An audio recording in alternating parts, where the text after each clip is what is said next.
A year ago, I had been happily married to my ex-wife, Mia, for 25 years, when she suddenly confessed one night that she wanted a divorce. To say I was taken aback would be an understatement. There were no signs, no warnings leading up to this moment. She flatly told me that she no longer loved me and didn't find me attractive anymore. There was no remorse, no flicker of emotion in her eyes. I begged Mia to tell me if there was someone else, if she had found someone new, hoping that maybe we could move through it. But she refused. She firmly kept telling me that she hated the way I looked and implied that I wasn't the man she had fallen in love with anymore. Her words stung, cutting deeper than anything I had ever experienced. And in a way, I couldn't argue with her. I knew I had let myself go a long time ago.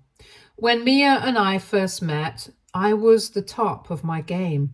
I was a star basketball player in college, and I took my fitness very seriously. Back then, my body was my temple, and I was always pushing myself to stay in peak condition. I had a lot of admirers back then, but it all changed when I met Mia. After we got married and had our daughter, Jane, 24, female, reality hit hard. The responsibilities of family life began to pile up. Mia had always wanted to be a homemaker, which meant that I had to step up and provide for our family financially. I took an extra shift at work just to keep us afloat. Over the past 25 years, my job has become my priority. No matter how exhausted I was, no matter how sick I felt, I went to the office day in, day out. I never took sick days or allowed myself a break. My sole focus was on making sure that Mia and Jane had everything they needed. Their happiness, their comfort came first, and somewhere along the way, I stopped prioritizing myself. I no longer looked like the person I was all those years ago, and it hurt that my ex was leaving me just because of that. I knew there was something more to Mia's sudden desire for a divorce. It just didn't add up. So later that week, I decided to act on my suspicions and hired a private investigator. One of my coworkers, who had gone through a similar painful experience, had recommended this PI, and I was willing to try anything to get to the bottom of things. I needed answers, and I knew Mia wasn't going to give them to me willingly. It didn't take long for the investigator to uncover the actual truth. He found out that Mia was, in fact, cheating on me. She had been regularly meeting up with a man named George. The private investigator provided photos, undeniable proof that Mia was meeting up with him constantly throughout the day. I did a little digging myself and found George on social media. As soon as I saw the pictures, I knew. George came from a much wealthier background than me. He had the kind of money and lifestyle that I could never hope to provide. This was the real reason behind her decision to leave me. She wasn't leaving because of how I looked or because I had let myself go. She was leaving because she had found someone else, someone she felt could offer her more. He could give her all the things I had spent the last 25 years trying so hard to provide, but never quite could.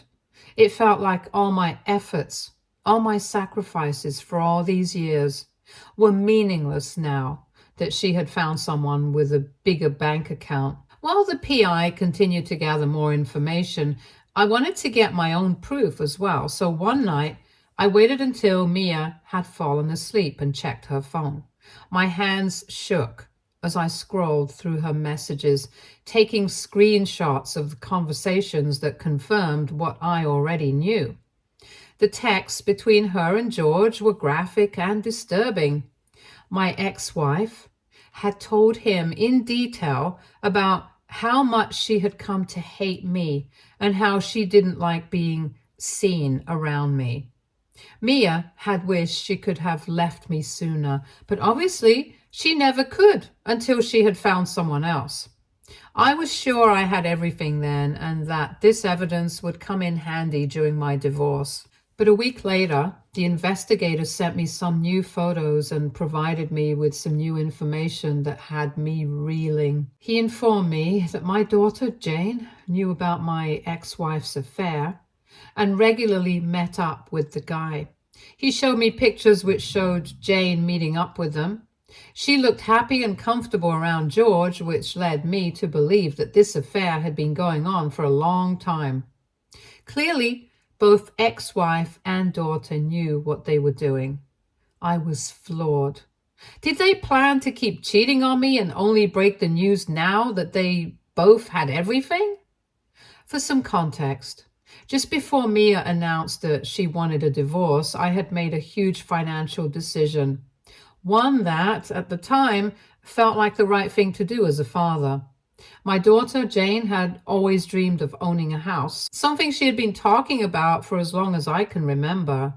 It was her dream to have a place she could call her own, and she had been diligently saving up for it over the years. Every time we spoke, she would update me on how she was searching for houses within her budget, and it was clear how much this meant to her. A few months ago, before the divorce with my ex-wife, Jane had finally found the perfect house. It was exactly what she had been hoping for, but there was just one problem. It was largely out of her budget, and she needed a couple of $100,000 more in order to afford it. Jane came to me practically begging for help. She asked me if I could give her the money to make up the difference. I'll be honest, it wasn't an easy decision for me to make. She was asking for my life savings, the money I had set aside over the years for emergencies and for retirement. But I love my daughter more than anything in the world, and I couldn't bear the thought of her losing out on her dream because of money. After a lot of thought, I made the choice to give her everything I had saved. I figured that, as a parent, sacrifices like this are part of the job. My parents had also helped me buy my house and had spent countless nights with us when Jane had first been born. My parents had done all this sacrifice for me without ever asking anything in return, so it made sense that I would do the same thing for my only child.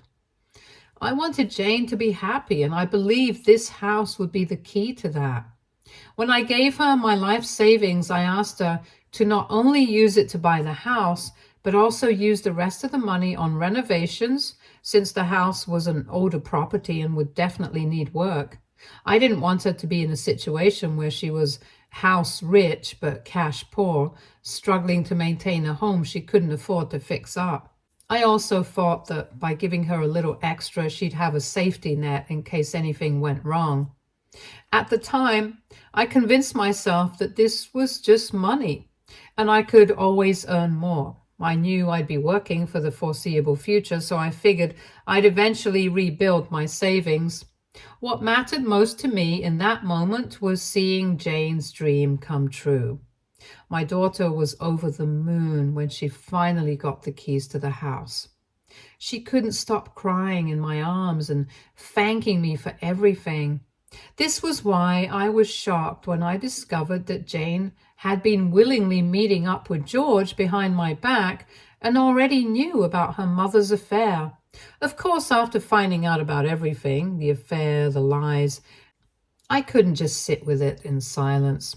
I confronted both Mia and Jane. I told them there was no point in hiding or lying to me anymore because I already knew the whole truth.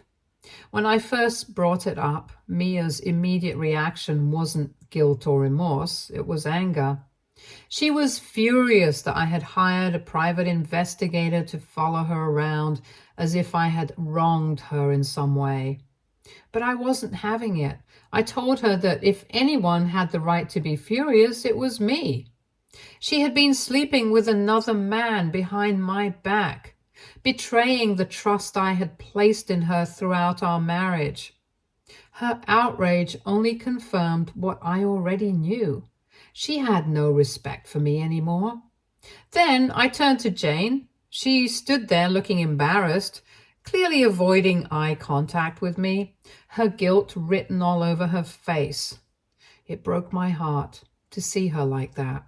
She had always been my little girl, the one person I thought I could rely on no matter what. I asked her directly why she had been meeting with George. I could see her hesitation as she looked back and forth between me and her mother, and I noticed that Mia was shaking her head, silently signaling Jane to keep quiet. That only made me more determined to hear the truth. I told Jane how deeply hurt I was to see her with this man who had been destroying my marriage behind my back. I urged her to be honest with me, to finally tell me what had been going on. That's when Jane finally broke her silence and revealed everything. She told me that she had known Uncle George, the man Mia had been sleeping with, for a very long time, and that he was a good man. I froze when I heard her say this. It seemed like she knew this man quite well. I asked her when exactly she had first met Uncle George. She looked at me and hesitated before finally revealing that her mother had introduced him to her when she was 18. My eyes widened in disbelief as I realized what this meant. Mia had been having an affair with George for at least 6 years or even more. All this time while I was working myself to the bone, making sacrifices for our family, Mia had been carrying on this secret relationship right under my nose. The betrayal wasn't just recent. It had been festering for years, growing in the shadows while I remained completely oblivious. I felt a mix of shock, anger, and heartbreak. It was as if the life I thought I knew was nothing but a lie. I couldn't believe that Jane had been aware of this for so long and hadn't said anything. The realization that my family, the people I loved most, had been keeping this secret from me for years was more than I could bear. Jane tried to justify her actions, explaining that when she first caught her mother with George, she was furious, just like I was. She said that at the beginning it was hard for her to accept what her mother was doing, but over time things changed. She claimed that the more she saw how happy George made Mia, the more she convinced herself that staying silent was the best choice. According to Jane, she didn't want to be the one to break up our marriage, as if her silence was somehow protecting the family. Mia, on the other hand, didn't even try to show remorse. Instead, she argued that it didn't matter how long the affair had been going on, because according to her, the only thing that mattered now was that she was divorcing me anyway and leaving me for good. She even tried to justify her deception by saying that the only reason she had stayed with me was for Jane's sake. She claimed that now that Jane was an adult, she didn't have to pretend to be in love with me anymore. I couldn't believe what I was hearing. I scoffed at Mia's attempt to justify herself and pointed out that Jane had become an adult when she turned 18 5 years ago. If Mia had truly only stayed with me for Jane's sake, she could have left back then, but she didn't. So why did she wait for 5 years to finally ask for a divorce? The answer was painfully clear.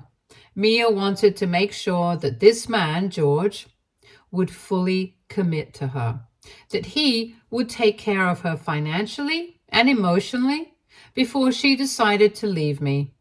She was hedging her bets, using me for financial support while ensuring that George was a sure thing before she took the plunge. She didn't even argue back because she knew I was right.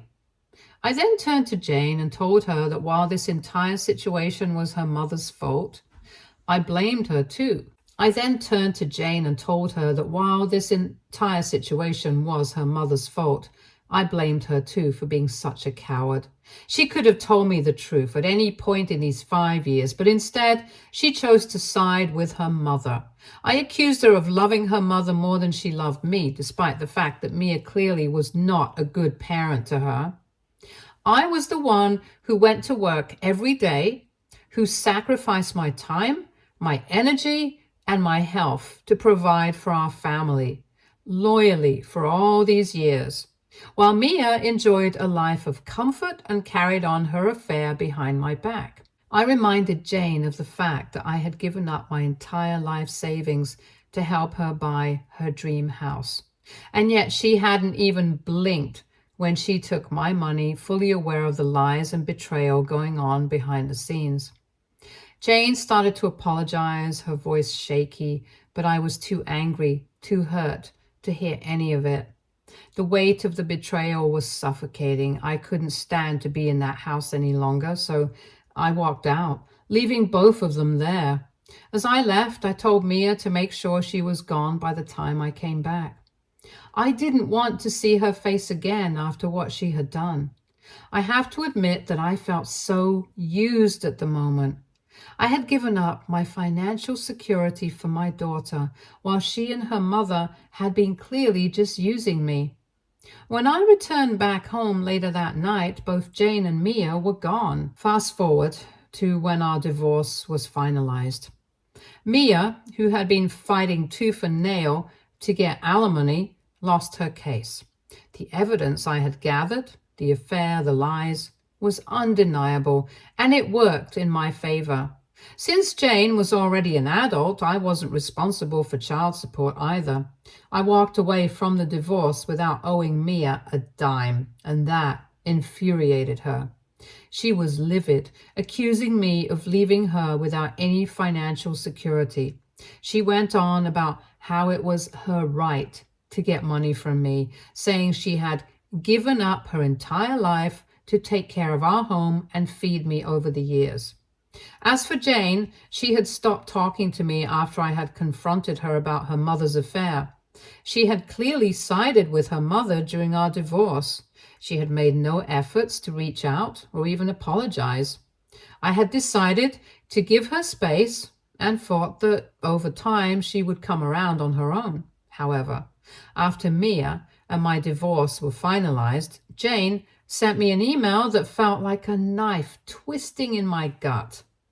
In the email, Jane told me how disappointed she was in me for not giving her mother anything in the divorce. She said I was vindictive and that Mia had to walk away from our marriage empty-handed, as if I was somehow responsible for her mother's poor choices. Jane made it clear that she was relieved her mother had found a man like George, someone who had promised to give them a nicer and more luxurious life.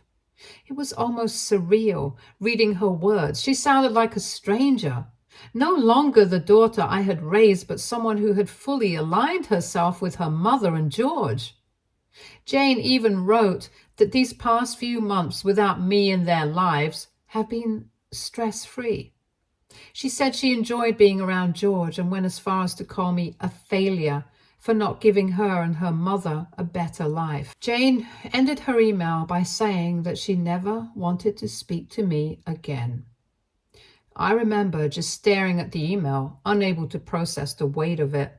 Jane's betrayal stung more than anything Mia had done. My own daughter, someone I had loved, supported, and sacrificed so much for, had turned her back on me completely. She had chosen her mother's lies and George's money over me. It was as if I had been erased from her life, as if all those years meant nothing. It has taken me months of therapy to find closure and move on in my life.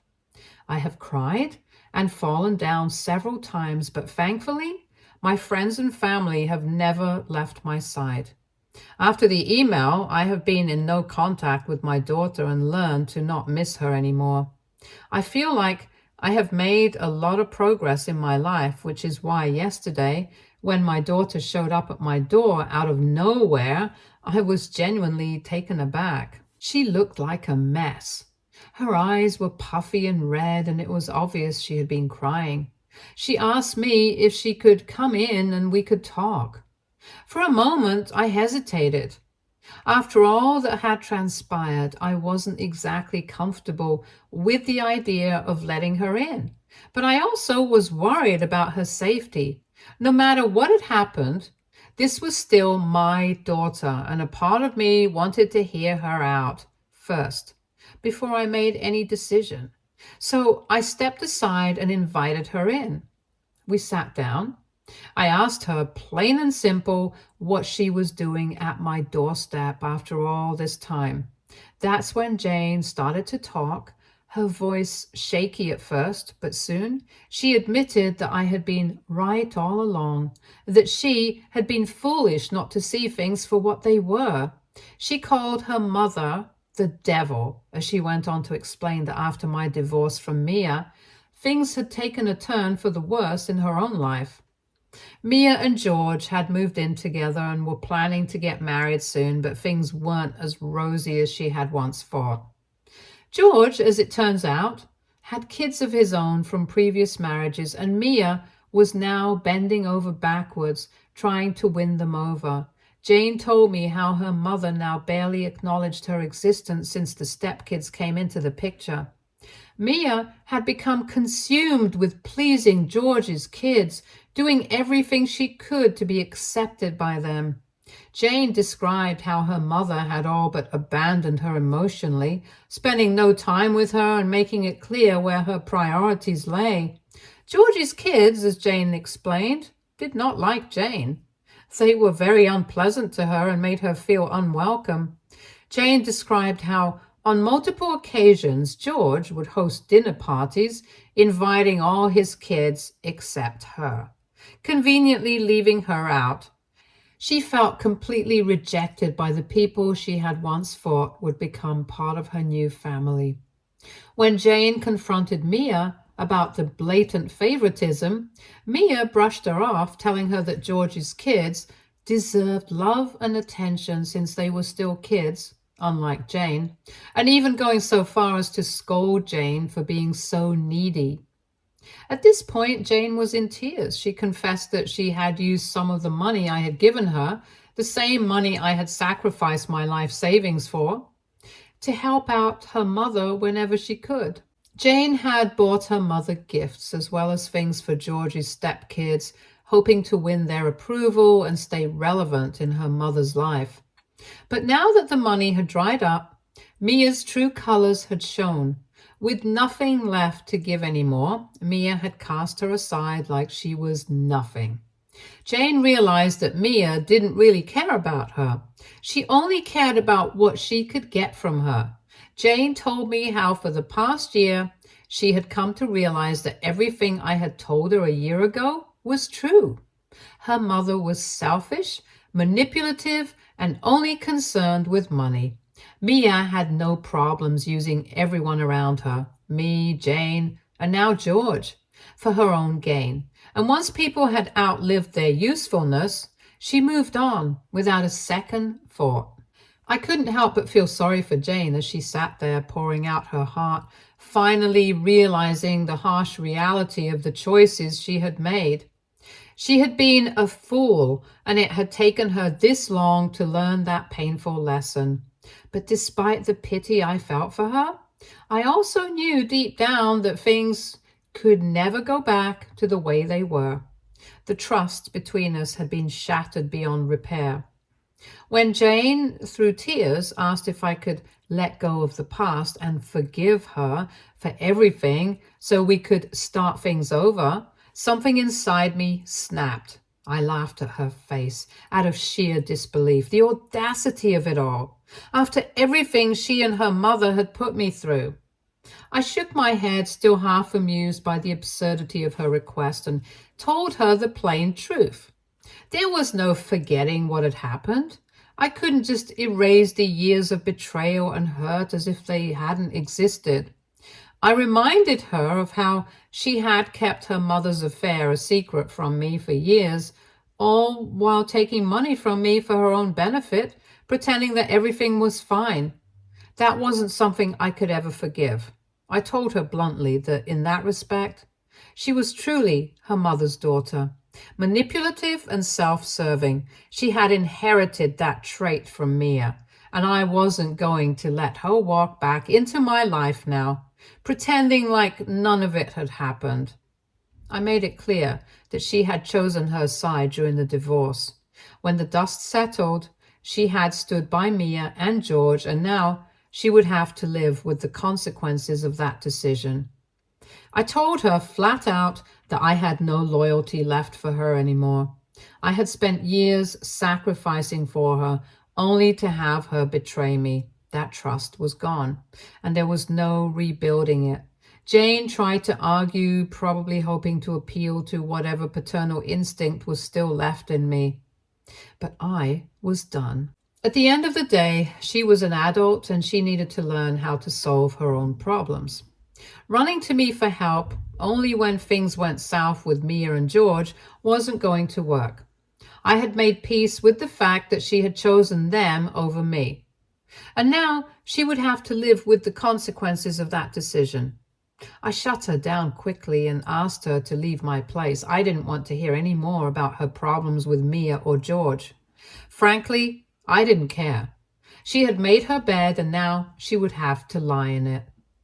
Ever since then, my daughter's words have been circling in my head, and I will admit that I do feel a bit guilty about kicking her out without helping her. AITA for what I did. Update 1. I'm relieved that the general consensus agrees I'm not at fault for not wanting to help my adult daughter after the way she betrayed me.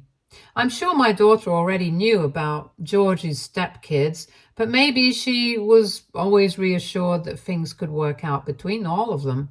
However, now that she feels isolated and betrayed, she's turned to me for help, thinking I might take her in, since both her mother and George have basically abandoned her. Well, I have no intention of doing that. She has to learn to live on her own, without her mommy or daddy bailing her out. And to everyone asking, no, I'm not going to ask my daughter to return the money I gave her for her house. Yes, it was my life savings, but at the time I loved her and wanted to do something meaningful for her. That will be the last gift I have ever given her, and I don't want the money back. I have a well-compensated job, and since my ex-wife is no longer with me, I've been able to save up quite a bit. Update 2. It's been almost a month since my last update, so my daughter decided to reach out to my parents for help when she couldn't get through to me. My mother called to tell me that Jane had complained to her about her mother and her stepdad. She even said I was heartless for refusing to help her and accept her after she had shown up crying at my door. What surprised me most was that Jane had never been close to my parents before the divorce. She never liked spending time with her grandparents, but now she suddenly has turned to them. My mother asked if there was anything she and my dad could do for Jane, but I firmly told her not to entertain Jane's calls any further. I reassured her that I would handle the situation myself. After this, I texted Jane and asked her to meet me at a cafe. She immediately agreed. When I met my daughter, I told her she had no right to reach out to my parents for help behind my back. Jane tried to argue that she just missed having a family and felt lonely and miserable. I yelled at her, saying I knew exactly how she felt because I had experienced the same loneliness when she and her mother left me after the divorce. I reminded her that she had even sent me an email calling me a failure and then showed up a year later on my doorstep begging for my help. I told her I was sick of her manipulation and that she was testing my patience. Jane tried to argue, but I warned her that if she contacted my parents again, I would get a restraining order against her. My parents were old and didn't deserve this drama in their lives. I made it clear that if she desperately wanted a relationship with us, she needed to start paying me back the money I had given her. Hearing this, Jane argued that it was impossible for her to do so and that she could never pay me back. I scoffed and said, "Exactly, you can't, which is why you need to stay as far away from me and my family as possible." Since my conversation with Jane, I have also sent a voicemail to Mia informing her about everything. I've asked her to talk to our daughter so that she stops bothering me and my family. Otherwise, I would have to seek legal help. I'm hoping that after this, Jane leaves us alone. Update 3. It's been 5 months since my last update. Because everyone keeps asking me in my DMs, I want to clarify that Jane has not bothered my family again. After I sent the voicemail to Mia, she called me back to discuss everything and was genuinely surprised that Jane had come to us for help. My ex denied everything Jane had told me and instead provided a very different version of events. According to her, Jane was the one having difficulty blending in with the new family and had been quite rude to the stepkids. Mia said that she and George had tried their best, but Jane had refused to accept their family. She also clarified that everyone in the family buys gifts for each other, and Jane had done so once as well. But no one had ever forced her to buy gifts for anyone. She was really confused as to why Jane had lied to me about so many things, but honestly, I didn't know who to believe, so I simply told Mia that I just didn't care what happened between them. I wanted Jane to stay out of my life, and that's it. Mia assured me that Jane wouldn't ever bother me again, and I guess she kept her word because Jane has not been in touch with me or my parents after that. Last month, I went on a solo vacation for the first time in my entire life.